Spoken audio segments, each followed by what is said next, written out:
Welcome back to my YouTube channel Unique Classes. आज हम करेंगे क्लास 12 का जो सैम्पल पेपर है। तो देखिए ये खंड कौन सा है, ये खंड सी है। अब चलिए स्टार्ट करते हैं, मतलब कि सेक्शन कौन सा है, सी है।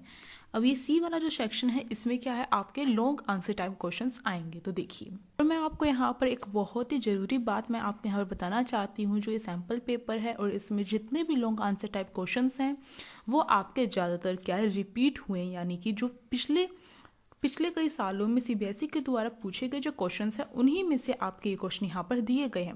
जब सैम्पल पेपर में ऐसे दिया गया है तो आपका जो क्वेश्चन पेपर होगा, मतलब कि बोर्ड एग्जाम का क्वेश्चन पेपर होगा, उसमें भी क्या है, आपके काफ़ी सारे जो क्वेश्चंस हैं वो रिपीट होते हैं।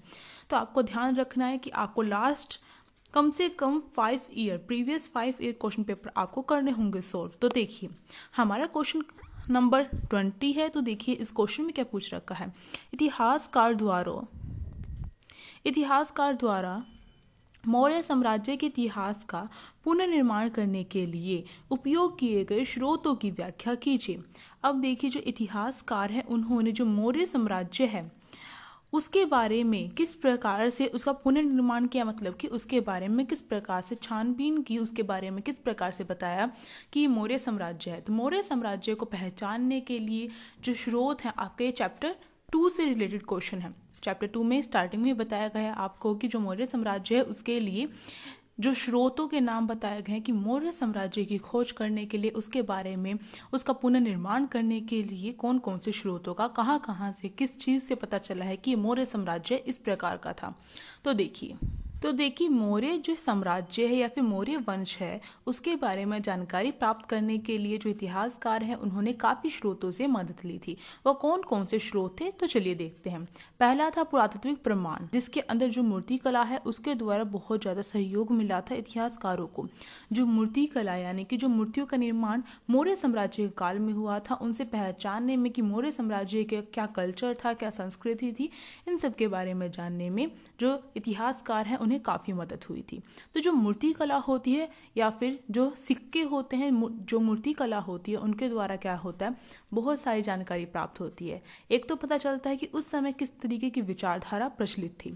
दूसरा, उस समय जो राजा महाराजा थे उनके द्वारा किस प्रकार की कौन सी बात को फैलाया जाना इम्पोर्टेंट था। इसीलिए तो वो क्या करते थे, राजा महाराजा मूर्तियों का निर्माण करवाते थे, मंदिरों का निर्माण करवाते थे जिसमें जो मूर्तियां होती थी। तो उससे पता चलता है कि जो मंदिरों में कौन से इष्ट देव की पूजा आराधना करता है उस समय का साम्राज्य। तो काफ़ी चीज़ें हमें पता चलती है मूर्ति कला से। पुरातात्विक प्रमाण है उसके अंदर जो मूर्ति कला है उसका विशेष योगदान रहा है मौर्य साम्राज्य की खोज के लिए, उसकी जानकारी के लिए। अब अगला देखिए, समकालीन रचनाएं।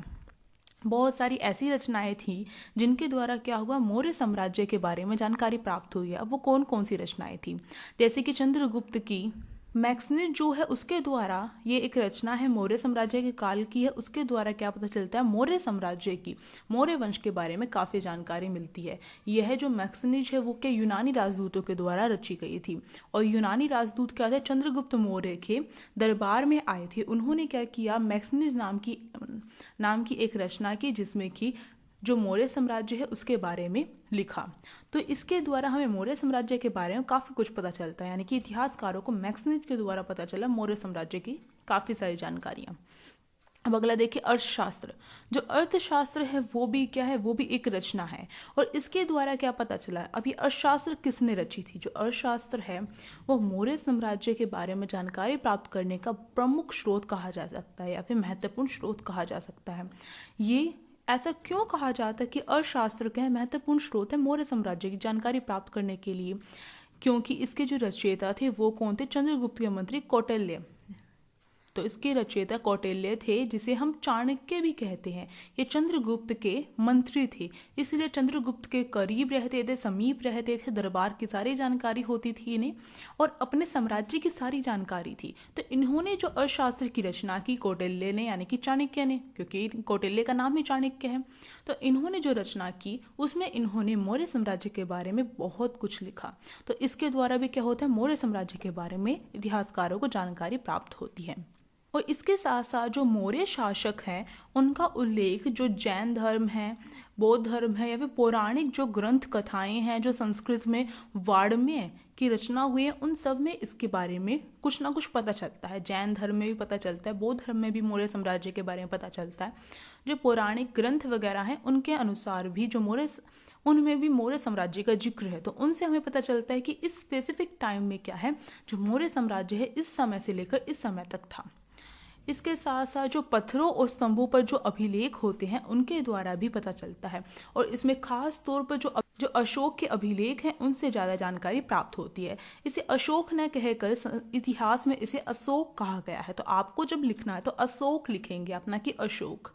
तो आपको अशोक में ये वाला स प्रयोग करना है, ना कि ये वाला। तो अशोक लिखा गया है इतिहास में। जब भी आप आंसर लिखें तो आप इस बात का ध्यान रखिएगा। इससे ही पता चलता है कि बच्चे ने कितने ध्यान से पढ़ा है। तो ये आपका आंसर यहाँ पर तैयार होता है। और अगर यही आपका, क्योंकि मैं आपको बता दूं जो सैम्पल पेपर के क्वेश्चन होते हैं और प्रीवियस ईयर के क्वेश्चन होते हैं वही क्या होते हैं, रिपीट होते हैं। और सैम्पल पेपर के आपके मोस्टली क्वेश्चन, जो सैम्पल पेपर के जो क्वेश्चन होते हैं उनका चांस बहुत ज़्यादा होता है आपके बोर्ड एग्जाम में आने का। तो आपको तरीके का पता चल जाएगा किस तरीके से पूछे जा रहे हैं क्वेश्चंस, और इसी तरीके से आपको प्रैक्टिस करनी है। जैसे कि अगर मैंने एनालाइज किया है और मुझे पता चला है कि जो हिस्ट्री का आपका ये सैम्पल पेपर है उसमें क्या है, आपके प्रीवियस ईयर के क्वेश्चंस रिपीट हुए, तो इससे मुझे ये बात पता चली है। तो इसका मतलब क्या है, जो आपका बोर्ड एग्जाम आएगा उसमें भी आपके प्रीवियस ईयर के क्वेश्चंस रिपीट होंगे। तो आपको याद रखना है और आपको प्रीवियस ईयर के क्वेश्चंस आपको जरूर करने हैं।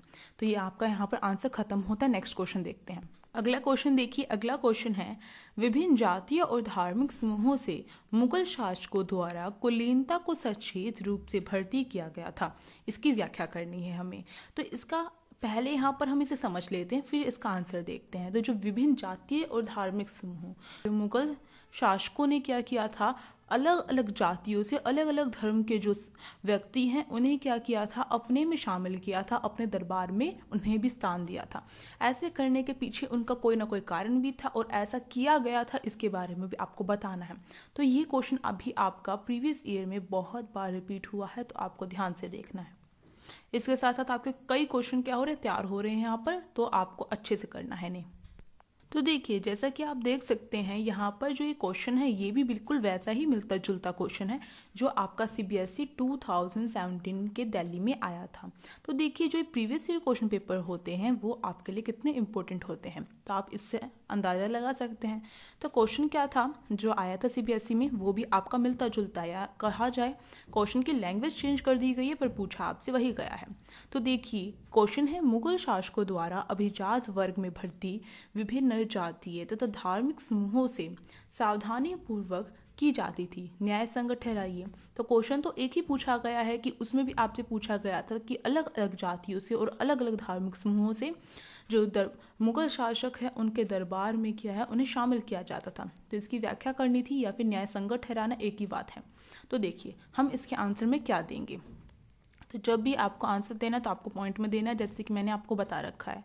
और हिस्ट्री में पॉइंट बनाना कोई डिफिकल्ट नहीं होता, आप जो बात कहना चाहते हैं उसी को आप शॉर्ट में पॉइंट बना सकते हैं। तो जो मुगल काल है उसके दौरान जो अभिजात वर्ग है या फिर कहा जाए जो अलग अलग जातियों और जो धर्मों के जो व्यक्ति थे उन्हें क्या है, उन्हें शामिल किया जाता था। और इस बात का जो प्रतीक है हमें इस बात से चलता है कि, और ऐसा क्यों किया जाता, इसके पीछे भी रीज़न था, क्योंकि मुगल शासकों का मानना था कि अगर एक ही धर्म के या फिर एक ही जाति के जो व्यक्ति वो दरबार में रहेंगे तो इससे क्या होगा, उनके पास सारी शक्ति हो जाएगी, पावर ज़्यादा हो जाएगी, जिससे कि वो उस पावर का गलत प्रयोग कर सकते हैं, उस शक्ति का गैर प्रयोग कर सकते हैं। इसलिए उनका मानना था कि अगर अलग अलग जातियों के अलग अलग धर्म के जो व्यक्ति हैं वो मुगल दरबार में होंगे तो इससे क्या होगा, कोई भी दल अधिक शक्तिशाली नहीं हो पाएगा जो कि राज्य को चुनौती दे सके। ऐसा कोई भी दल उभर कर नहीं आएगा, क्योंकि मानिए एक ही दल के काफ़ी सारे जो व्यक्ति हैं वो दरबार में हो जाएंगे तो वो एकजुट हो जाएंगे, यानी कि इकट्ठे हो जाएंगे। क्योंकि उनका जो एक ही धर्म के ज़्यादा व्यक्ति हो गए तो वो इकट्ठे हो जाएंगे और अपने धर्म की समानता के कारण वो इकट्ठे होंगे और क्या करेंगे, मुगल शासक को चुनौती दे सकते हैं। इसी डर के कारण जो मुगल शासक है उन्होंने बड़ी चालाकी से यह सोचा कि वो क्या करेंगे, वो अलग अलग जातियों के अलग अलग धर्म के जो व्यक्ति हैं उनको ही दरबार में शामिल करेंगे, जिससे कि कोई भी दल शक्तिशाली नहीं बन पाएगा। दल मतलब होता है पार्टी, हम पार्टी को दल कहते हैं। तो इसका मतलब है कोई भी एक धर्म के काफ़ी सारे व्यक्ति इकट्ठे नहीं हो पाएंगे, जिससे क्यों इकट्ठे नहीं हो पाएंगे तो क्या होगा कि वो अपनी शक्ति का प्रयोग नहीं कर पाएंगे।